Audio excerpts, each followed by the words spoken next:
आता हूँ, आप लोग साइड में। हाँ जी। मैं बीच में आता हूँ। रुकिए एक मिनट।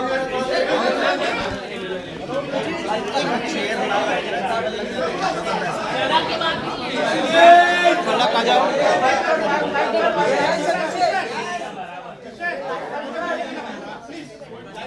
शफक आओ।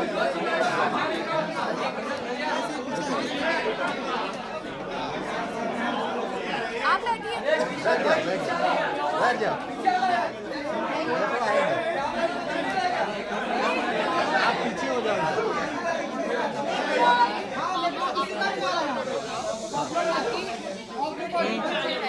हाँ तो एक चेयर मंगा लो, सही है, चेयर मंगा भाई बोलिए ना।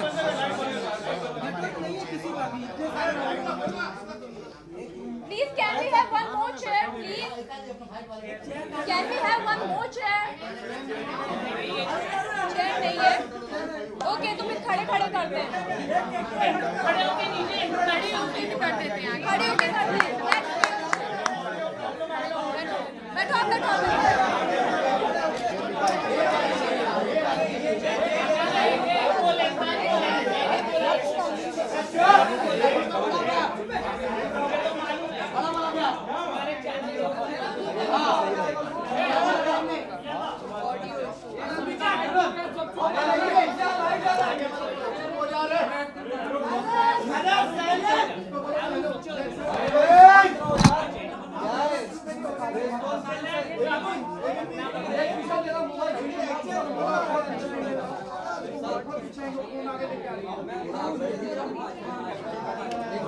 आप सभी से अनुरोध है, शांत होते हो या मैं वापस बाहर जाके बाद में आऊँ।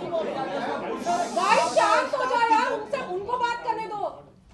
रिक्वेस्ट है, नहीं तो मैं वापस बाहर जाता हूँ। आप लोग शांत हो जाइए, उसके बाद आता हूँ। आप शुरू करिए सर, आप स्टार्ट कीजिए। Silence please. चलो silence please and rolling. Okay. नमस्कार। सबसे पहले तो आप सभी को नव वर्ष की हार्दिक शुभकामनाएं। सेकंड, आने के लिए धन्यवाद। सबसे महत्वपूर्ण चीज़ कि आज ये प्रेस कॉन्फ्रेंस हम क्यों कर रहे हैं, जबकि हमने डे 1 से कहा है कि मीडिया ट्रायल हमको अवॉइड करना है, लेकिन मीडिया ट्रायल में हमें यानी कि शीजान और उनके परिवार को इस तरह से कटघरे में मीडिया के सामने, पब्लिक के सामने, समाज के सामने रखा गया है कि हमारे पास कोई पर्याय नहीं बट आपके सामने आके जो आरोप हम पे, शीजान पे, उनके परिवार पे लगे हैं, उन सभी आरोपों का क्या सच्चाई है वो रखने के लिए हम आपके सामने आए हैं। मेन चीज़ 24 तारीख को जो तुनिशा ने किया बहुत ही दुर्भाग्यपूर्ण है वो, लेकिन 23 तारीख को तुनिशा ने पार्थ जुच्छी के रूम में, जहाँ पे आयुष श्रीवास्तव बैठा हुआ था, शीजान भी बैठा हुआ था, अपने सीन का रिहर्सल या कुछ कर रहा था, तुनिशा रूम में आई, पार्थ से कहा कि पार्थ भैया मुझे आपको कुछ दिखाना है, गुस्सा नहीं करिएगा। पार्थ ने कहा नहीं बेटा मैं गुस्सा क्यों करूँगा, क्या दिखाना है बता। तो उन्होंने अपना मोबाइल निकाला, फांसी का फंदा बनाया हुआ था, वो चित्र दिखाया गया है 23 तारीख को। उस पे पार्थ उन पे भड़के, उनको समझाने का कोशिश किया। तुरंत शीजान ने जब ये ओवरहर्ट किया, पूरा कॉन्वर्सेशन सुना, शीजान इंटरवीन किया। शीजान ने पिक्चर देखा, तुनिशा से बात की, बेटा क्या बात है, क्यों ऐसा सब कर रही है। बोला नहीं नहीं कुछ बात नहीं है, ऐसा कुछ है भी नहीं, मैं सिर्फ एक फ़ोटो दिखा रही हूँ, बाकी मेरा ऐसा कोई इंटेंशन या मेरा ऐसा कोई करने का इंटेंशन नहीं है। बाद में तुनिशा को शूट पे बुलाया गया, तुनिशा को शीजान ने शूट पे ड्रॉप किया। वहाँ से तुरंत पार्थ को फ़ोन किया कि ये जो चीज़ है ये बहुत ही संदेहनीय है, तुरंत मैं इसकी माँ को इन्फॉर्म करता हूँ। तुनिशा की माँ को कॉल किया गया है, सेट पे बुलाया गया है, तुनिशा की माँ सेट पे आई है। आने के बाद तुनिशा की माँ को इन सब चीज़ों से अवगत कराया गया है। अवगत कराने के बाद रिक्वेस्ट किया गया है कि आप एक बात बताइए, आप मम्मी और बेटियों ने आपस में बैठ के दिल से दिल कब बात की। आप एक काम करिए, आप बेटी को आपकी ज़रूरत है, आप प्लीज़ उसका ध्यान रखिए, उसके साथ में रहिए, उसको अकेला मत छोड़िए। ना तो सेट पे आने के लिए उनको अकेला छोड़िए, या जहाँ कहीं भी जाती हैं आप प्लीज़ उनके साथ रहिए, टाइम स्पेंड करिए, उसको आपकी सख्त ज़रूरत है। ये बोलने के बावजूद उनकी माँ ने तुनिशा को अकेला छोड़ा है। 23 तारीख की रात को भी तुनिशा घर नहीं थी, बाहर कहीं थी।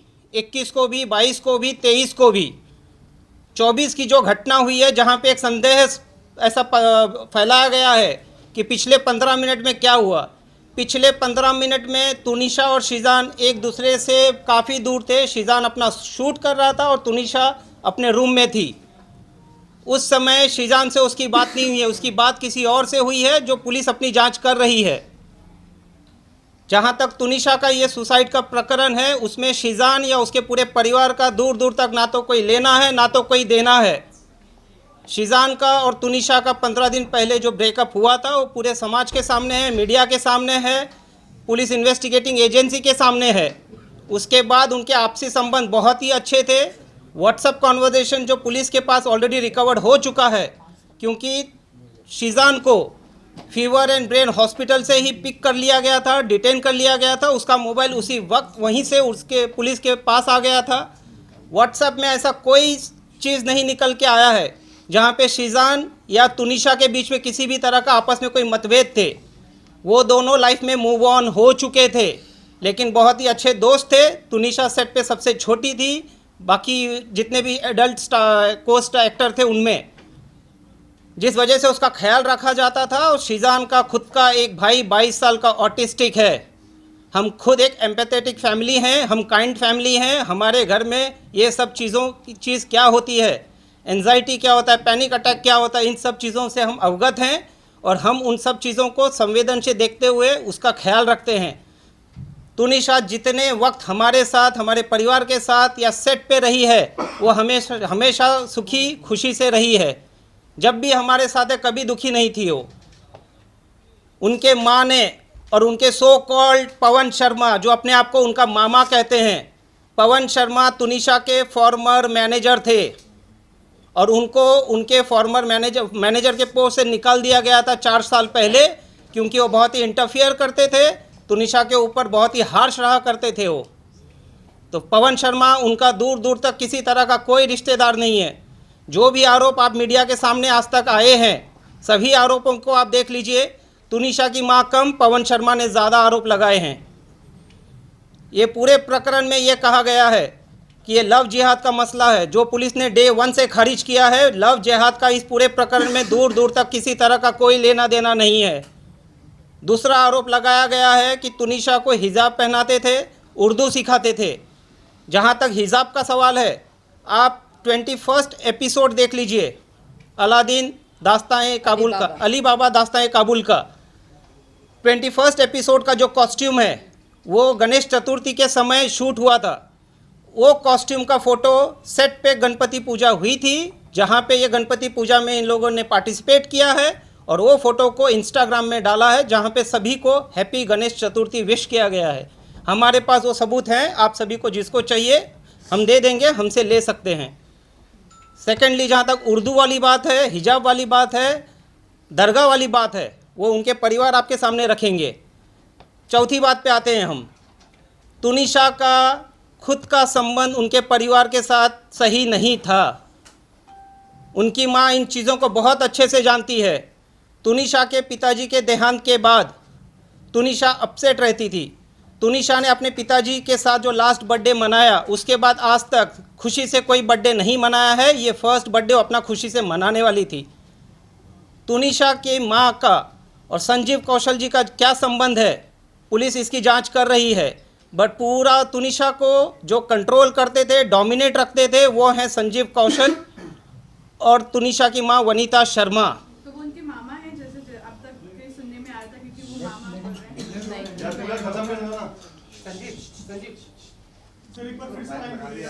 संजीव कौशल, अब ब्रेक मत करिए, मैं पहले कह देता हूँ, इनके परिवार कह देते हैं, उसके बाद आपके जो प्रश्न रहेंगे, आज हम आपके प्रश्नों का उत्तर देने के लिए ही यहाँ आए हैं और हम आपके सभी प्रश्नों का उत्तर देंगे। एक सेकंड सर, एक सेकंड, कौन सा वाला? ये ऊपर 18 है। हाँ, ये 2 मिनट फटाफट।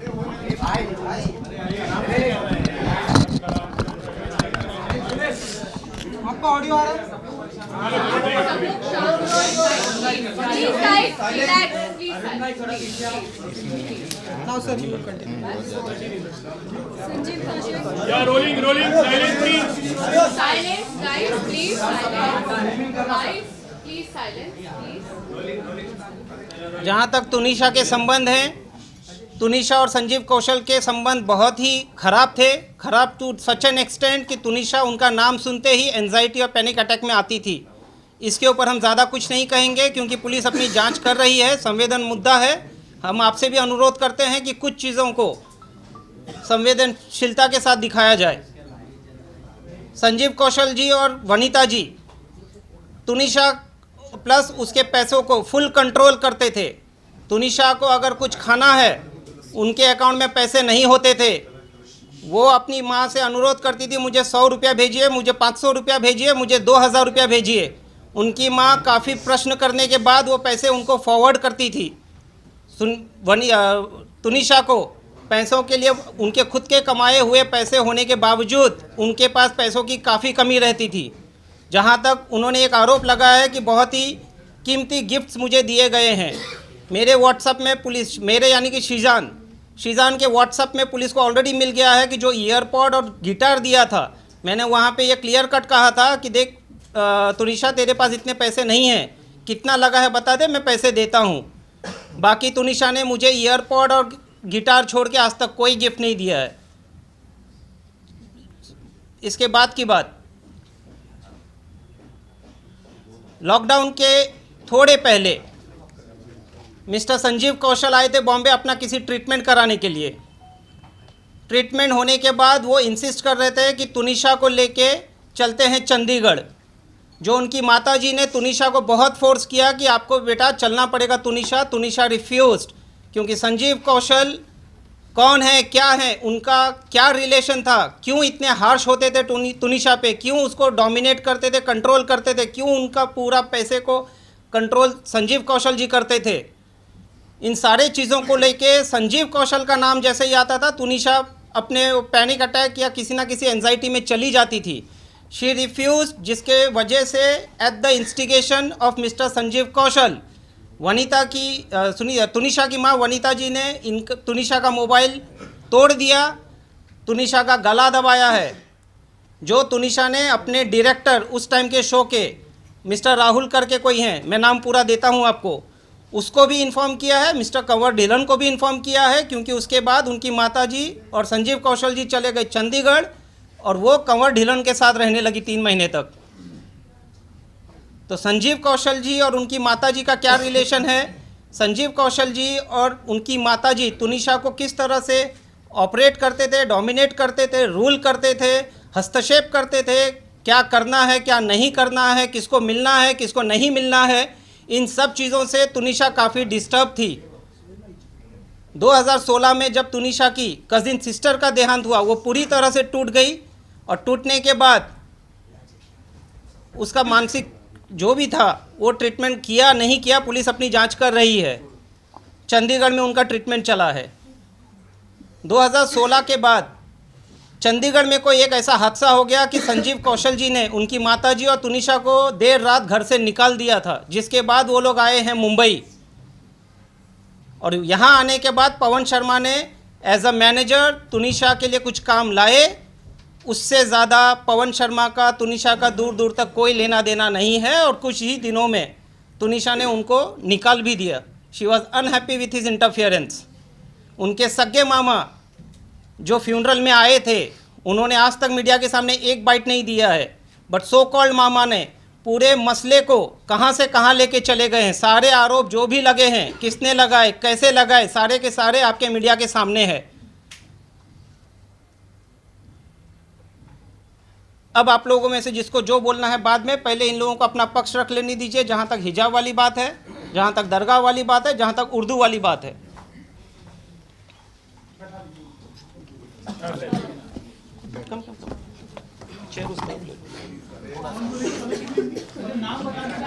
खाली नाम, इंट्रोडक्शन, your relation also. नमस्ते, सलाम, सत श्री अकाल। मैं हूँ फलक नाज। बैठ जाना। एक सेकंड मैं कुर्सी पर ना आप बैठ जाइए। Yes yes madam.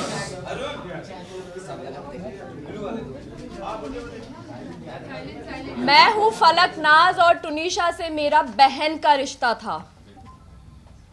भले ही खून का रिश्ता नहीं था, लेकिन एक एहसास था, एक बॉन्ड था जो हमने बहुत अच्छे से शेयर किया है।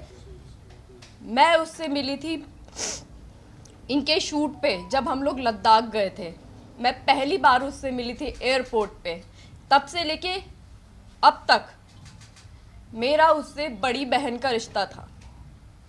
उसको तकलीफ में हम नहीं देख सकते थे किसी भी कीमत पर, उसमें चाहे शिजान हो, चाहे मैं हूँ या मेरी मदर हूँ।